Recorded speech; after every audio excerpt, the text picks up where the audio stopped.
Bale wangazindikira kuti Yesu abwera nsoku zatenga olungama kupita nawo kumwamba komwe yakakale limozindi mbuyeyo. Bale wangazindikira kuti Yesu abwera nsoku zatenga olungama kupita nawo kumwamba komwe yakakale limozindi mbuyeyo. Konzekera mbale wanga lapani chimo lanu laselili chakuti zina lanu lilemenwe bukula pamoyo. Sanyadile za mawa watisimusi wa mawali balanjila pani chimo lanu mene mukalindi moyo. Konzekera mbale wanga lapani chimo lanu laselili chakuti zina lanu lilemenwe bukula pamoyo.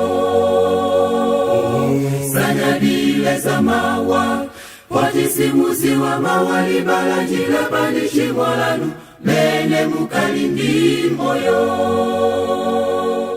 Jala matenda zisakulepelese kukalo wa mufumu wakumwamba. Kumbuka mafuto omweyo Bwana kumana na okomasa na ntaye Mlungu. Jala matenda zisakulepelese kukalo wa mufumu wakumwamba. Kumbuka mafuto omweyo Bwana kumana na okomasa na ntaye Mlungu. Konzekera mbale wanga lapani chimo lanu laselili chakuti zina lanu lilemenwe bukula pamoyo.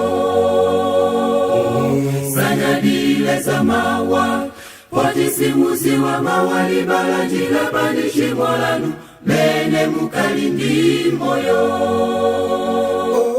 Konzekera mbale wanga lapani chimo lanu laselili chakuti zina lanu lilemenwe bukula pamoyo. Sanyadile za mawa watisimusi wa mawali balanjila pani chimo lanu mene mukalindi moyo. Konzekera mbale wanga lapani chimo lanu laselili chakuti zina lanu lilemenwe bukula pamoyo. Sanyadile za mawa watisimusi wa mawali balanjila pani chimo lanu mene mukalindi moyo.